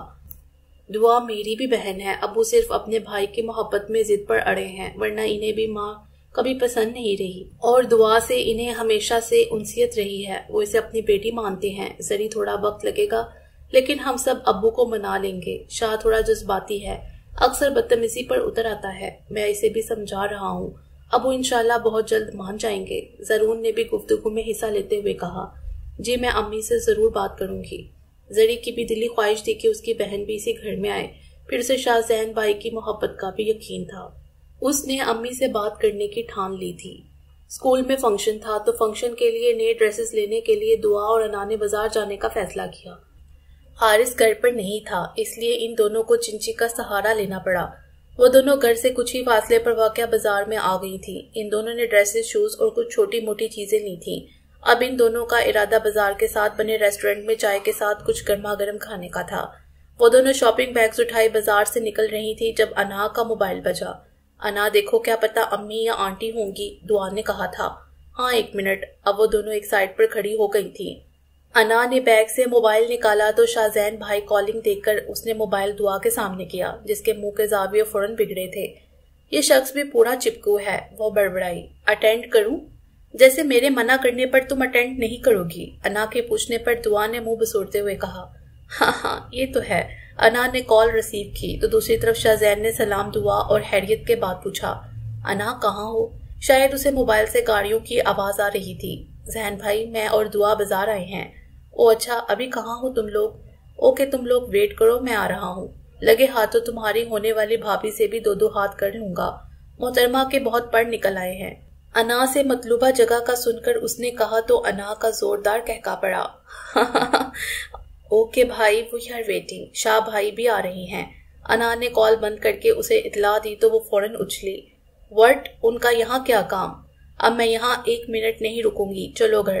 دعا غصے سے دھاڑی تو انا کا بھی پاڑا چڑھ گیا۔ تم خود کو سمجھتی کیا ہو؟ بہت توپ شے ہو، وہ تمہیں کھا نہیں جائیں گے، صرف بات کریں گے، اور آج موقع ہے تم بھی اپنے دل کی بھڑاس نکال لینا، اپنے حرام حلال والا درس ان کے گوش گزار کر لینا، آخر انہیں بھی تو آپ کے نادر خیالات کا پتہ چلنا چاہیے۔ پتہ نہیں کیوں ان کی قسمت پھوٹنا لکھی ہے کہ وہ ایک بد دماغ عورت سے دل لگا بیٹھے۔ تمہاری شادی تو ریوڑ چڑھانے والے سے ہونی چاہیے، تم ایسا ہی شخص ڈیزرو کرتی ہو۔ خالص محبت کرنا پھر اپنے محرم سے۔ انا ارد گرد کا خیال رکھے بنا اپنی اصلی جنون میں اس کی درگت بناتی غصے سے پھنکاری تو اس کی ریوڑ والی بات پر دعا کی ہنسی چھوٹ گئی۔ انا آئی سویر جتنا تم بھیانک نقشہ کھینچتی ہو بندہ سوچ کر ہی کانپنے پر مجبور ہو جاتا ہے۔ چلو مل لیتے ہیں تمہارے بھائی صاحب سے، ان کی طبیعت بھی سیٹ کر دیتی ہوں۔ دعا بھی اس کے پیچھے پیچھے چلتی ہنستی ہوئی بولی تو انا رک گئی اور نظریں اس کے ہنستے مسکراتے چہرے پر گاڑے اسپاٹ لہجے میں بولی، دعا میں نہیں جانتی محبت کیا ہوتی ہے، اس میں حرام حلال کا کیا کانسیپٹ ہے، یا پیار محبت کے معنی کیا ہے، اس کو کیسے پرکھا جاتا ہے، لیکن میں اتنا ضرور جانتی ہوں کہ محبت کا نام ہی عزت دینا ہے۔ بہت کم ایسے خوش نصیب لوگ ہوتے ہیں جن کی زندگی میں کوئی ان کو پیار کرنے والا، ان کی چاہ کرنے والا ہوتا ہے، اور یہ جذبہ بھی تو اللہ نے ہی پیدا کیا ہے نا، لیکن اس کا نزول ہر ایک دل پر نہیں ہوتا۔ وہ کہہ کر آگے بڑھی تو دعا بھی لب پینچے چند لمحے اس کی پشت پر دیکھتی اس کے پیچھے ہو لی، لیکن اس بار انا کے لفظوں نے اس کے دل پر وار کیا تھا، اس کے خیالات کو جھنجھوڑا تھا، وہ سوچوں میں بہت دور نکل گئی تھی، وہ قدم کہیں اور رکھ رہی تھی لیکن پڑ کہیں اور رہے تھے۔ شاہ زین کا پاکستان میں رہنے کے فیصلے سے سبھی بہت خوش تھے، اسے اپنی کوالیفیکیشن کی وجہ سے جاب کے لیے زیادہ خوار نہیں ہونا پڑا تھا اور جلدی شہر کی مایہ ناز کمپنی میں ایز اے مینیجر جاب مل گئی۔ یاور ملک نے اسے اپنا بزنس سیٹ کرنے پر بہت زور دیا، لیکن اس کا کہنا تھا کہ پہلے وہ کہیں اور جاب پریکٹس کرنا چاہتا ہے، اس کے بعد اپنا ذاتی بزنس کرے گا۔ وہ آفس میں موجود تھا جب انا سے بات کرنے پر پتہ چلا کہ وہ دونوں اکیلی ہیں۔ شاہ کا چہرہ کھل اٹھا تھا، اس نے آج دعا سے بات کرنے کی ٹھان لی تھی۔ اس نے باس سے ایمرجنسی لیو لی اور آفس سے نکل آیا۔ گاڑی انا کی بتائی گئی جگہ پر پارک کی اور ریسٹورنٹ کی دوسری منزل پر آ گیا، جہاں ایک کونے پر ٹیبل پر انا اور دعا بیٹھی نظر آئیں۔ وہ ان کی طرف بڑھا۔ سلام خیریت کے بعد شاہ نے انا اور دعا کی پسندیدہ ڈشز آرڈر کی۔ کھانا کھانے کے دوران بھی انا اور شاہ کی باتیں عروج پر تھیں۔ ان دونوں نے ہی دعا کو مخاطب کرنا ضروری نہیں سمجھا تھا۔ دعا کو ان پر سخت تاؤ آ رہا تھا، جیسے وہ دونوں کسی ناکارہ وجود کی طرح بے وقت کر رہے تھے۔ وہ غصہ ضبط کیے سر جھکائے بریانی کی پلیٹ میں چمچ ہلا رہی تھی۔ شاہ زین گاہے بگاہے اس کی ایک ایک حرکت نوٹ کر رہا تھا۔ شاہ بھائی، آپ گاڑی کی کیز مجھے دیں، میں گاڑی میں جا رہی ہوں اور آپ دونوں آرام سے بات کریں۔ انا نے کھڑے ہو کر کہا تو دعا کے ہاتھ پاؤں پھول گئے۔ اس نے حیرت سے انا کی طرف دیکھا۔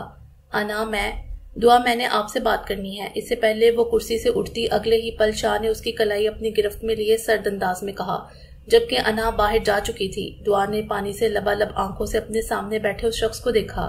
بیٹھے۔ شاہ نے اس کا ہاتھ چھوڑا تو دعا اپنی جگہ پر بیٹھ گئی۔ شاہ کو اس کی نم آنکھیں ہرٹ کرنے لگیں۔ دعا میں بغیر لگی لپٹی رکھے بات کروں گا۔ دعا میں وہ انسان ہوں جو لڑکیوں سے ہمیشہ خار کھاتا تھا۔ مجھے چپکو قسم کی لڑکیاں سخت زہر لگتی ہیں۔ میری آدھی زندگی ایسے معاشرے میں گزری ہے جہاں حرام حلال کی کوئی تمیز نہیں، جہاں حسن بے مول بکتا ہے، لیکن میں کبھی چاہ کر بھی وہاں کے ماحول کو اڈاپٹ نہیں کر سکا۔ وجہ یقیناً میرا اپنا ضمیر تھا۔ میرا اپنا ماننا ہے کہ جیسے ایک مرد ہمیشہ خواہش کرتا ہے کہ اس کی زندگی میں آنے والی عورت صرف اسی کی ہو، تو ایسی ہی خواہش عورت کی بھی تو ہوتی ہے۔ وہ بھی تو اپنے جیسا پاک اور مخلص مرد چاہتی ہے۔ تم کہہ لو میں نے 28 سال اپنا آپ صرف اپنی زندگی میں آنے والی عورت کے لیے سنبھال کر رکھا، یہاں تک کہ اپنے جذبوں تک کسی کو رسائی نہیں لانے دی۔ یو نو وٹ، میں کہتا ہوں کہ لڑکی کو بھی اپنا حیا، اپنی پاسداری کا خیال ہونا چاہیے، کیونکہ مرد کی نیت خراب ہونے میں دیر نہیں لگتی۔ لڑکی اپنی حفاظت ہمیشہ خود کرتی ہے۔ لیکن پاکستان آ کر جب آپ سے ملا تو پہلی بار مجھے لگا دل ایک الگ لے پر بھی دھڑک سکتا ہے۔ پہلی بار آپ نے مجھے لڑکی ذات کے بارے میں سوچنے پر مجبور کیا۔ دعا میں خود کو زیادہ جسٹیفائی نہیں کروں گا، بٹ اٹس فائنل کہ آپ ہی میری زندگی میں آنے والی واحد لڑکی ہیں اور آخری سانس تک آپ نے ہی رہنا ہے۔ میں آپ کو خود سے دور نہیں جانے دے سکتا۔ مجھے نہیں پتا کہ ابو کب مانتے ہیں، لیکن یہ طے ہے انہیں ماننا ہی پڑے گا۔ مجھے میری فیملی سب سے ضدی، ہٹ درمی اور جنونی انسان کہا جاتا ہے، اور ایسا ہے بھی۔ آپ کی سوچ اور خیالات کی میں بہت قدر کرتا ہوں۔ میں باقاعدہ ایک رشتے کے تحت آپ کو اپنی زندگی میں داخل کروں گا، لیکن میں صرف آپ کا یقین چاہتا ہوں۔ دعا، آپ کو میری محبت پر ایمان لانا ہوں گے، مجھ پر بھروسہ کرنا ہوگا۔ بھروسہ کرو گی نا دعا جو یک ٹک اس کے روبرو چہرے پر دیکھ رہی تھی، مونچھوں تلے دبے اس کے انابی ہونٹوں سے نکلتے خوبصورت محبت بڑے الفاظ اس کے دل کی دنیا میں تہلکہ مچا رہے تھے۔ اسے لگا دل ابھی پسلیاں توڑ کر باہر نکل آئے گا۔ دعا، شاہ نے اس کی آنکھوں کے سامنے چٹکی بجائی تو وہ ہڑبڑا گئی۔ ججی، اس نے بے ساختہ اپنے دل کی جگہ پر ہاتھ رکھ کر اپنی دھڑکنوں کو قرار دینے کی کوشش کی۔ دعا، میرا یقین کرو گی نا؟ شاہ نے اس کی آنکھوں میں دیکھتے ہوئے اپنی بات دہرائی تو اس نے فوراً اپنی نظریں چکا لیں۔ بولنا محال لگ رہا تھا۔ اسے لگا اگر وہ نگاہ اٹھا گئی تو پھر کبھی خود میں نہیں رہ سکے گی۔ نہ جانے کتنا وقت یوں ہی گزر گیا۔ دونوں کے بیچ جامد خاموشی تھی، اور شاید دونوں ہی اس خاموشی میں گونجتے محبت کے سازوں کو محسوس کر رہے تھے۔ شاہ کی نگاہیں مسلسل اس کے لال ٹماٹر ہوتے ہوئے حسین مکھڑے کا طواف کر رہی تھیں۔ جب دعا کو اس کی نظروں کی تپش سے اپنا چہرہ جلتا ہوا محسوس ہوا تو فوراً اپنی نشست سے کھڑی ہو گئی۔ پلیز چلیں؟ ہاں چلو، شاہ نے اسے مزید مشکل میں ڈالنے کا ارادہ ترک کرتے ہوئے مسکرا کر کہا، اور اس کے ساتھ چل دیا۔ دیکھو ہم دونوں ایک ساتھ چلتے ہوئے کتنے حسین اور مکمل لگ رہے ہیں کہ ہر ایک کی نگاہ ہم پر جمی ہوئی ہے۔ شاہ نے سب کی توجہ اپنی جانب دیکھ کر اس کے کان کے پاس سرگوشی کی تو دعا کرنٹ کھا کر دور ہوئی۔ آپ پاگل ہیں کیا؟ دور رہ کر بات کریں۔ وہ آنکھوں میں غصہ لیے تراح کر بولی تو شاہ نگاہوں میں دنیا بھر کی محبت بسائے بولا، سنو، ہاں میں پاگل ہوں اور میرا پاگل پن تم ہو۔ اس کے ایک اور اظہار چاہت پر دعا کے قدم لڑکھڑائے، لیکن اس نے بغیر پیچھے دیکھے وہاں سے دوڑ لگا دی۔ اپنے پیچھے اسے شاہ زین کا فلک شگاف کہکا سنائی دے رہا تھا۔ وقت تھوڑا آگے سرکا۔ شاہ زین اکثر دعا کو کال کرتا، جسے اب بھی وہ کبھی ریسیو کر لیتی اور کبھی نہیں۔ اس نے شاہ زین کی محبت کو قبول کر لیا تھا۔ وہ بڑے دھڑلے سے اس کے دل پر قابض ہو چکا تھا، لیکن اب بھی وہ صرف اسی بات پر اڑی ہوئی تھی کہ جب تک ان دونوں کے درمیان باقاعدہ کسی رشتے کا اعلان نہیں ہو جاتا وہ اس سے بات نہیں کرے گی۔ اس کی اس ضد پر شاہ اور انا کو اپنا سر پیٹنے کو دل کرتا تھا۔ ملک فیملی کے سبھی افراد کا عمرے کی سعادت کے لیے جانے کا پروگرام بنا تو رحمان بیگ اور محمود اور فرح انا کے امی ابو نے بھی ان کے ساتھ جانے کا ارادہ کر لیا۔ سب کے پاسپورٹس اور ویزا وغیرہ کا کام مکمل ہو چکا تھا۔ انا جہاں اپنے ابو امی کے لیے بہت خوش تھی، وہیں ان سے دور رہنے کا تصور اسے بار بار آنکھیں بھگونے پر مجبور کر رہا تھا۔ محمود کو بھی اپنی بیٹی کی فکر تھی۔ وہ عمرے پر جانے سے پہلے اپنی بیٹی کے فرض سے سبکدوش ہونا چاہتے تھے۔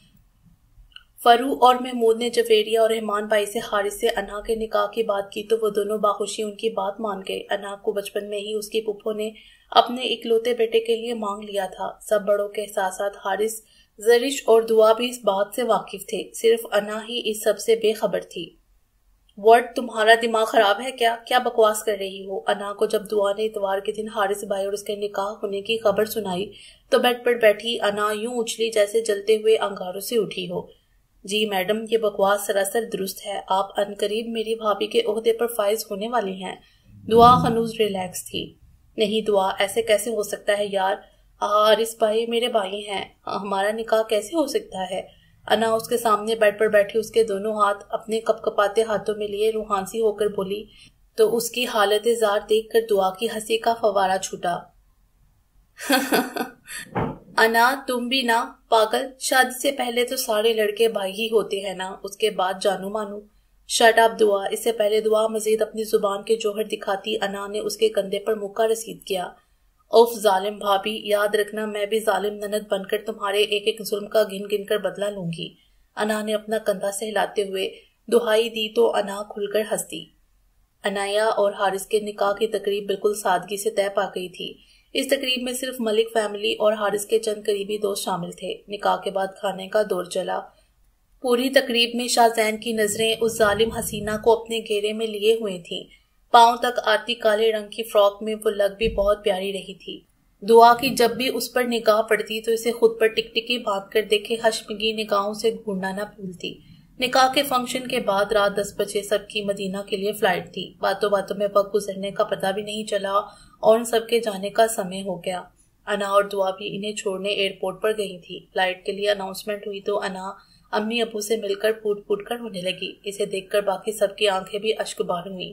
"انا بیٹا چپ، دیکھو صرف 21 دن کی بات ہے اور پھر ہم اپنی بیٹی کے پاس ہوں گے۔" ابو نے اس کے بالوں میں ہاتھ پھیرتے ہوئے پیار سے کہا۔ "انا چلو شاباش، ماموں آنٹی کو جانے دو، دیر ہو رہی ہے۔" حارث نے آگے بڑھ کر اسے ماموں کی پناہ سے آزاد کیا تو وہ آنکھیں مسلتی سر اس بات میں ہلا گئی۔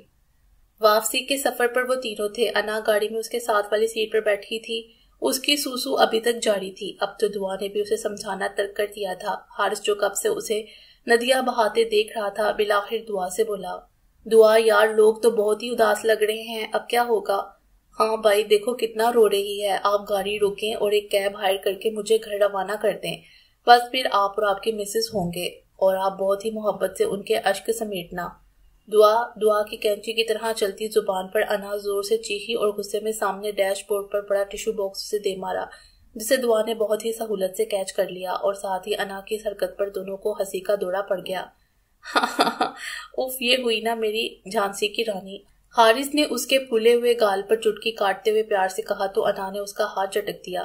"زیادہ فری ہونے کی ضرورت نہیں۔ اوکے میڈم، اب بندہ اپنی مسز سے ڈر ہی سکتا ہے۔" حارث نے بے چارگی سے کہا تو دعا کے ساتھ ساتھ انا بھی ہنستی۔ "یس، دیٹس مائی گرل۔"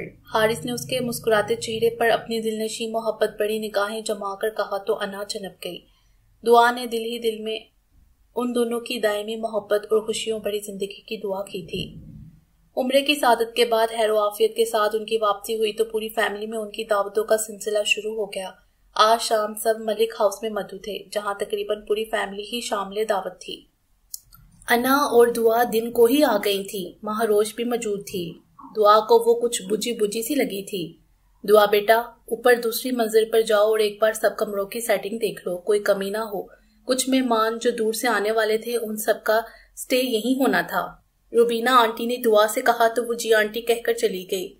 "انا بیٹا، آپ حارث کو کال کرو، کب تک پہنچ رہے ہیں سب؟"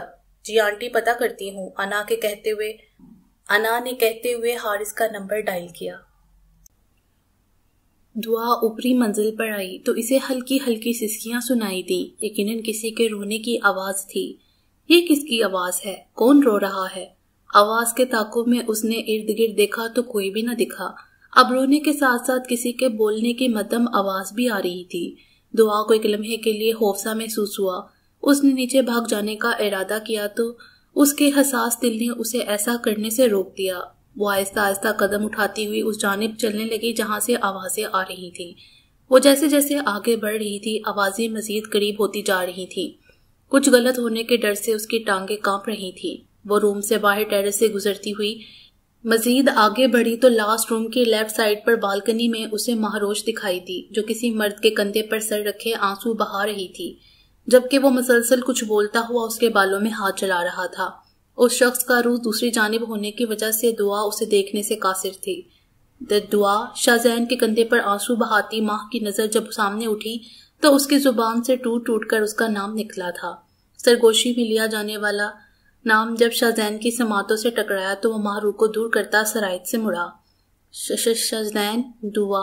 سامنے کھڑے شاہزین کو دیکھ کر دعا کی آنکھیں پھٹ پڑی۔ ایک دم سے اس کے اندر چھن سے کچھ ٹوٹا تھا۔ آنکھیں فوراً سمندر کا روپ دھارنے لگیں۔ اس سے پہلے یہ سمندر اس کے سامنے بہہ کر اپنی محبت کی توہین کرتا، وہ وہاں سے بھاگ گئی۔ دعا۔ شاہزین نے آنکھوں سے اوجھل ہوتے دیکھا تو اسے پکارتے ہوئے اس کے پیچھے بھاگ رہا تھا۔ دعا پلیز رکو، میری بات سنو دعا۔ دعا۔ شاہ نے ایک جست میں اس تک پہنچتے ہوئے اس کا بازو دبوچا۔ دعا توازن برقرار نہ رکھ سکی اور لہراتی ہوئی اس کے سینے سے جا لگی۔ دعا میری بات سنو، ایسا کچھ نہیں۔ Shut up, just shut up mister Shahzeen Malik. آپ کی ہمت کیسے ہوئی میرا ہاتھ تھامنے کی؟ وہ بے دردی سے اسے پیچھے دھکیلتی غصے سے گرائی۔ سوری دعا، تمہیں غلط فہمی۔ اس سے پہلے وہ کچھ کہتا دعا بھڑک اٹھی۔ غلط فہمی؟ کیسی غلط فہمی؟ غلط فہمی تو مجھے تب ہوئی تھی جب آپ مجھ سے جھوٹی محبت کا ڈرامہ رچا رہے تھے۔ بہت دعویٰ تھا خود کو پارسا سمجھنے کا، کہاں گئی آپ کی پارسائی؟ جھوٹ بولا آپ نے مجھ سے، دھوکہ دیا، محبت کے نام پر فریب کیا، چند دنوں کی دل لگی کی اور اب کسی اور کے ساتھ۔ نفرت کرتی ہوں میں آپ سے، شدید نفرت۔ وہ تیش و نفرت سے پھنکارتی ہوئی وہاں سے جانے لگی، لیکن اگلے ہی پل شاہ نے اسے بازو سے کھینچ کر دیوار سے لگا لیا۔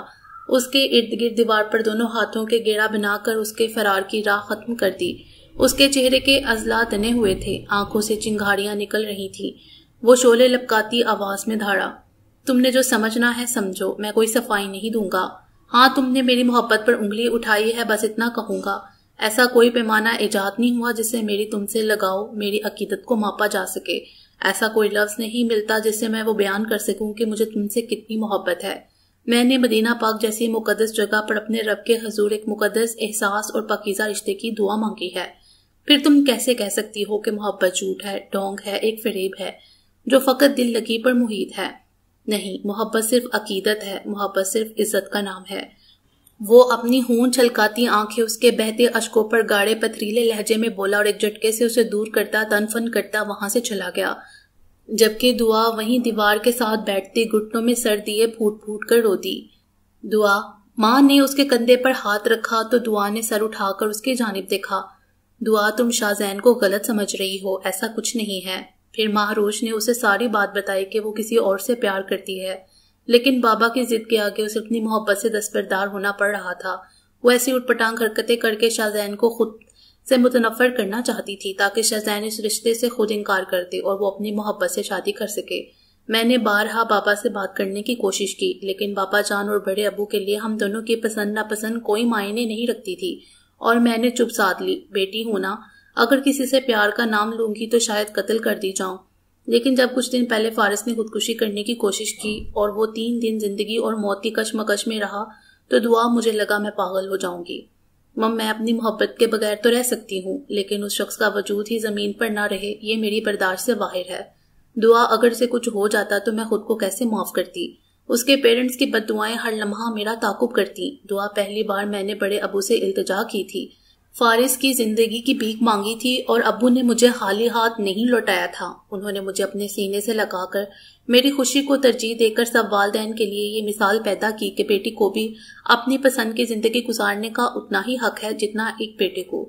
ابو نے ابا جان کو بھی منا لیا ہے۔ دعا میں اپنے رویے پر شرمندہ تھی، شاہزین سے معافی مانگ رہی تھی جب فارس کے ذکر پر میں اپنے آنسوؤں پر بند نہ باندھ سکی، اور تم آ گئی۔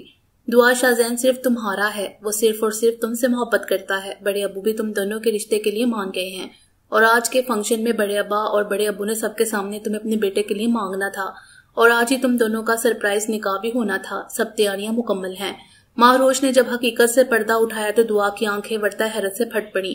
اسے اپنا دماغ معاف ہوتا محسوس ہوا۔ اس نے کیا کر دیا تھا؟ شاہزین کی محبت کو کتنی بری طرح رون دیا تھا۔ دعا چلو نیچے سب انتظار کر رہے ہوں گے۔ وہ ماں کے ساتھ کیسے نیچے آئی اسے کوئی ہوش نہیں تھا۔ یاد تھا تو بس اتنا کہ اس نے اپنے ہاتھوں اپنی محبت کو گوایا ہے۔ اب شاہزین اسے معاف کرے گا بھی یا نہیں، یہی سوچتے ہوئے اس کا دل بیٹھا جا رہا تھا، جبکہ آنکھیں بار بار دھندلا رہی تھی۔ کھانے کا انتظام ملک ہاؤس کے وسیع و ریز لان میں کیا گیا تھا۔ لان خوبصورت برقی کمکموں سے جگمگا رہا تھا۔ کھانا کھلنے سے پہلے یاور ملک نے سٹیج پر گئے اور رحمان بیگ کو بھی اپنے پاس مدعو کیا۔ یاور ملک نے رحمان بیگ سے اپنی چھوٹی لاڈلی بیٹی دعا بیگ کا ہاتھ اپنے لاڈلے سپوت شاہزین ملک کے لیے مانگا تو سب کے منہ کھل گئے۔ ایک لمحے کے لیے تو بیگ صاحب بھی سٹ پٹا گئے۔ جب دوبارہ ملک یاور کے پوچھنے پر رحمان بیگ نے ہاں کرتے ہوئے اپنے جگری دوست کو باہوں میں بھینچ لیا تھا۔ یاور میں بہت خوش ہوں، تم نے میری بیٹیوں کو اتنا عزیز جانا۔ خوشی کے باعث ان کی آنکھوں میں نمی آ گئی۔ نہیں یار، میں تو تمہارا شکر گزار ہوں جس نے اپنے پھولوں کو میرے آنگن کی زینت بنا کر میرے گلشن کو مہکا دیا۔ یاور ملک کی اس بات نے رحمان بیگ کی ذات کو انمول کر دیا تھا۔ نکاح کے حساب سے دعا کے لیے وائٹ فراک کے ساتھ ریڈ دوپٹہ بنوایا گیا۔ بیوٹیشن کے تیار کرنے کے بعد دعا آسمان سے اتری کوئی ہور لگ رہی تھی۔ سب بہت خوش تھے لیکن دعا اداس تھی، جسے شاہزین کی ناراضگی کھائی جا رہی تھی۔ نکاح کے ایجاب و قبول کے بعد دونوں کو سٹیج پر رکھے پھولوں سے سجے جھولے پر بٹھایا گیا۔ شاہزین بھی وائٹ کرتا شلوار پر ریڈ واسکیٹ زیب تن کیے کسی ریاست کا شہزادہ لگ رہا تھا۔ وہ سب سے مسکرا کر ہم کلام ہوتا، لیکن دعا کی طرف نگاہیں غلط ڈالنا بھی گوارا نہیں کی تھی۔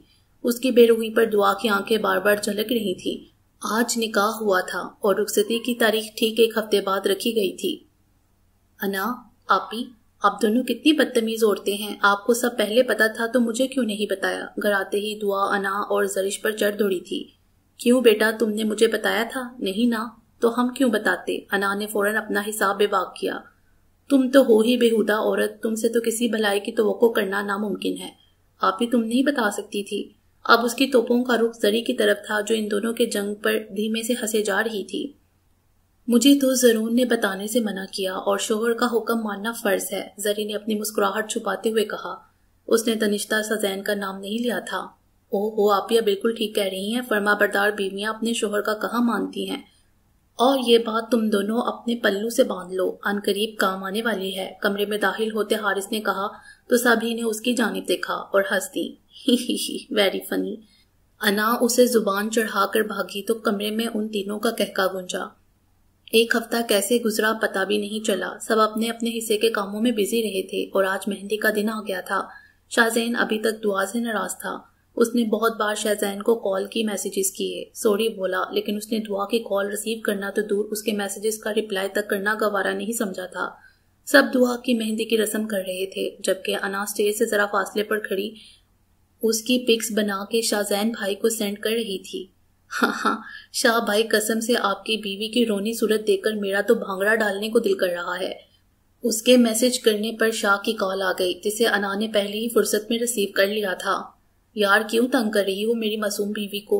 واہ بھائی کتنے تیز ہو، وقت آنے پر پارٹی بدل رہے، پہلے تو بڑا غصہ دکھا رہے تھے اور کل برات ہے تو آج یہی بیوی آپ کو معصوم لگنے لگی۔ انا کی بات پر زین کا کہکا پڑا تو انا نے موبائل کان سے ہٹا کر اسے گھورا، گویا وہ موبائل نہیں شاہزین ہو۔ اچھا سنو انا، آج تم میری بیوی سے بات کرا سکتی ہو نا؟ شاہ نے معصومیت کے سارے ریکارڈ توڑتے ہوئے پوچھا تو انا فوراً بولی، کوئی ضرورت نہیں، اس نے آپ کو اتنا تنگ کیا، اب اس کی بھری ہے، خبردار جو آپ نے کال کی، ویسے بھی آج اس کی سزا کا آخری دن ہے، کل سے جی بھر کر باتیں کرنا۔ اچھا میں فون رکھتی ہوں، آپ کی زوجہ محترمہ کی رسم کر لوں۔ ہاں اوکے ظالم بہنا، شاہ نے مسکراتے ہوئے شرارت سے کہا تو انا بھی ہنس دی۔ بارات کے دن دعا ڈیپ ریڈ لہنگے کے ساتھ زیور سے لدی نازک سی مومی گڑیا لگ رہی تھی، اس پر ٹوٹ کر روپ آیا تھا۔ شاہزین بلیک شیروانی اور ریڈ کلر کے ساتھ پاؤں میں کھسا اڑے سے نظر لگ جانے کی حد تک خوبصورت لگ رہا تھا۔ ہر کوئی ان کی جوڑی کو چاند سورج کی جوڑی کہہ رہا تھا۔ کھانے کے بعد رخصتی کا شور اٹھا اور دعا بے شمار دعاؤں اور قرآن کے سائے میں اپنے پیا کے ساتھ رخصت ہو گئی۔ انا اپنی بہن پلس دوست پلس کزن کی شادی سے بہت خوش تھی۔ اس نے شاہ بھائی اور دعا کی خوشیوں کے لیے اپنے رب سے دعا مانگی تھی۔ ملک ہاؤس میں دعا کا استقبال پھولوں کی برسات میں کیا گیا۔ دعا کو یہ سب کسی خواب کی مانند لگ رہا تھا۔ یقین کرنا مشکل تھا کہ جس شخص کو اس نے چاہا، اللہ نے اسی شخص کو اس کا محرم بنا کر اس کی زندگی کو سہل کر دیا تھا۔ تمام رسموں سے فارغ ہو کر دعا کو روم میں لے جایا گیا۔ زری اسے ریلیکس ہو کر بیٹھنے کی ہدایت کرتی کمرے سے چلی گئی۔ دعا نے کمرے میں نگاہ دوڑائی تو کمرہ گلاب اور موتیے کے پھولوں سے لدا ہوا تھا۔ کمرے میں پھیلی تازہ پھولوں کے دل فریب مہک دل و دماغ کو تقویت سی پہنچانے لگی۔ وہ کمرے کی سیٹنگ دیکھنے میں مگن تھی جب کلک کی آواز پر دروازہ کھلا۔ دعا نے گھونگھٹ منہ پر گرا لیا۔ اس کی دھڑکنیں رفتار پکڑنے لگی۔ شاہزین روم لاک کر کے پلٹا تو نگاہ بیڈ پر پورے استحقاق سے بیٹھی دعا پر جم گئی۔ وہ چھوٹے چھوٹے قدم اٹھاتا ہوا بیڈ پر اس کے سامنے بیٹھ گیا، سلام کیا جس کا جواب دعا نے سر کے اشارے سے دیا تھا۔ شاہزین نے اس کا گھونگھٹ الٹا تو اپنے سامنے اس پری پیکر قیامت خیز حسن کو دیکھ کر پلکیں جھپکانا بھول گیا۔ وہ یک ٹک اسے دیکھتا آنکھوں کے ذریعے دل میں اتارنے لگا۔ دعا خنوس سر جھکائے ہوئے تھی۔ شاہزین کی نگاہوں کی تپش اسے جنپنے پر مجبور کر رہی تھی۔ تھینک یو سو مچ دعا for being part of my life. Shahzain I am sorry. Princess sorry نہیں بولتی، شاہ نے اس کے لبوں پر انگلی رکھتے ہوئے کہا تو دعا آہستگی سے اس کا ہاتھ ہٹاتی ہوئی بولی، نہیں شاہزین، مجھے ایسے نہیں کہنا چاہیے تھا، میں بہت غلط بول گئی تھی۔ آپ کی محبت کی توہین کی تھی میں نے، آپ پر شک کیا، آپ کے احساسات کو ٹھیس پہنچائی، آپ مجھ سے ناراض بھی ہیں۔ نہیں دعا، تم نے کچھ غلط نہیں کہا تھا، جیسا دیکھا تھا ویسا ہی ری ایکشن دیا تھا، اور اپنا ری ایکشن دینے کا حق ہر انسان کے پاس ہے۔ مجھے وقتی طور پر غصہ آیا تھا لیکن پھر جاگ کی طرح بیٹھ گیا تھا، کیونکہ میں تم پر کبھی خفا ہو ہی نہیں سکتا۔ تم نے میری ساری ضدیں ختم کر دی ہیں، اور میں ناراض بالکل بھی نہیں تھا، بس تمہیں تنگ کر رہا تھا۔ آخر تم نے بھی تو مجھے تنگ کرنے میں کوئی کسر نہیں چھوڑی تھی۔ شاہ نے بیڈ سائڈ دراز سے ایک باکس اور ایک لفافہ نکالا تھا۔ اس نے باکس کھولا اور ڈائمنڈ رنگ اس کی انگلی میں پہنائی۔ یہ تم خود کھولو۔ شاہ نے دوسرا گفٹ اس کے سامنے کیا تو دعا ہچکچاتے ہوئے اسے چاک کرنے لگی۔ لفافے میں موجود عمرہ ٹکٹس دیکھ کر ہوش و جوش کے مارے اس کی چیخ بلند ہوئی۔ شاہزین، اسے ابھی تک یقین نہیں آ رہا تھا کہ ان دونوں کی ٹکٹس ہیں۔ بس میری پرنسس کی دلی خواہش تھی کہ وہ شادی کے فوراً بعد اپنے محرم کے ساتھ عمرے کی سعادت حاصل اور خانہ کعبہ کے سامنے بیٹھ کر آپس میں بڑھتی محبت کی دعائیں مانگے۔ تو میری پرنسس ہر خواہش سر آنکھوں پر۔ ہم کل 3 بجے سعودیہ عرب کے لیے فلائی کریں گے۔ 2 ہفتے ہم صرف اپنے رب کا شکر ادا کریں گے جس نے ہماری محبت کو پاکیزہ رشتے میں ڈھانپ دیا۔ شاہزین کی اتنی محبت پر دعا کی آنکھیں نم ہونے لگی تھی، لیکن اس کے موتیوں کو گرنے سے پہلے ہی شاہ نے اسے اپنی انگلی کے پوروں پر چن لیا۔ دعا، تم واقعی میرے لیے کسی دعا کی طرح ہو، تم نے مجھے مکمل کر دیا ہے، تم محبت ہو، تم محبت کا استعارہ ہو۔ شاہ کے اتنے شدت بڑے اظہار محبت پر دعا کی زبان تالو سے چپک گئی تھی۔ اس کا اپنے رب کا بے شمار شکر ادا کرنے کے علاوہ کچھ نہیں تھا جس نے اسے اتنا محبوب بخشا تھا۔ آج کائنات کا ہر ذرہ ان کے پاک ملن پر خوشی سے جھوم رہا تھا۔ اگلے روز شاہزین اور دعا کو ایئرپورٹ پر چھوڑنے کے لیے انا اور حارث گئے تھے۔ انا دعا کے چہرے پر پھوٹتی خوشی دیکھ کر نہال ہو گئی تھی۔ ان دونوں کا جہاز اڑا تو انا اور حارث بھی گاڑی میں بیٹھ گئے۔ گاڑی چلاتے ہوئے حارث بار بار انا کو دیکھ رہا تھا جس کے چہرے پر چھائی افسردگی بتا رہی تھی کہ وہ دعا کو مس کر رہی ہے۔ حارث، ہم کہاں جا رہے ہیں؟ کافی دیر بعد انا کو ہوش آیا تو اس نے ونڈو سے باہر نگاہ دوڑائی، لیکن یہ راستہ ان کے گھر کی طرف جانے والا تو نہیں تھا، اس لیے اس نے حارث سے پوچھا، بس تھوڑا ویٹ۔ لیکن حارث، انا، کیا تم بات بے بات بحث اور سوال کرنا ترک نہیں کر سکتی؟ حارث نے حشمگی نگاہوں سے اسے گھورتے ہوئے کہا تو انا لب بھینچتے منہ بسوڑنے لگی۔ حارث نے ایک ریسٹورنٹ کے پارکنگ میں گاڑی پارک کی تو انا بھی باہر نکل آئی۔ حارث اس کا ہاتھ اپنے ہاتھ میں لیے ریسٹورنٹ کے 3rd فلور پر آ گیا۔ انا بغیر کچھ بولے اس کے ساتھ چلتی جا رہی تھی۔ 3rd فلور پر فیملی ہال میں آئی تو حارث کو اپنا مطلوبہ ٹیبل نظر آ گیا۔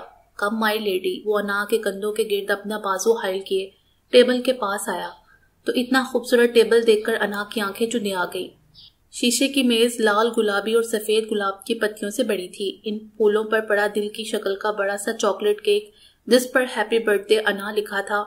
ٹیبل دونوں اطراف میں ایک کرسی تھی، وہ کرسیاں بھی ایسے ہی پھولوں سے ڈکی تھیں۔ کم ان انا۔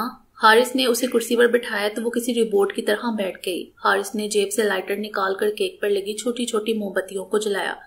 کیک پلیٹ کے ساتھ بڑی خوبصورت سی نائف کو انا کے ہاتھوں میں تھمایا اور اپنا ہاتھ اس کے ہاتھ پر دڑے آگے کو جھک کر دونوں نے پھونک مار کر موم بتی بجھائی اور تب کیک پر کٹ لگاتے ہوئے حارث نے انا کے کان کے پاس سرگوشی کی۔ Happy birthday to you, happy birthday to you, happy birthday Mrs Anaya. Haris love you my girl. Haris نے کیک پیس انا کے منہ میں ڈالتے ہوئے کہا تو انا اتنا عمدہ سرپرائز اور محبت پر سرشاری ہو گئی. حارث تھینک یو سو مچ مجھے اتنی محبت دینے کے لیے، اپنا انعام دینے کے لیے. آئی لو یو سو مچ. انا نے عقیدت سے اس کے دونوں ہاتھ لبوں سے چومتے ہوئے کہا تو حارث نے اس کو اتنی میٹھی حرکت پر دھیرے سے کہا آئی لو یو ٹو میری جان. فن عاشقی کی آمیزش میں ہمارا کوئی عمل دخل نہیں. ہم عشق کے رازوں کو بے اختیار سیکھتے ہیں. عشق ارادتاً نہیں کیا جاتا، یہ دل و روح میں خود بخود سرایت کرتا ہے. ختم شد. امید ہے آپ کو یہ ناول پسند آیا ہوگا. ہمارے چینل کو سبسکرائب کریں اور بیل آئیکن کو پریس کر دیں ہمارے چینل کی لیٹسٹ اپڈیٹس حاصل کرنے کے لیے. شکریہ.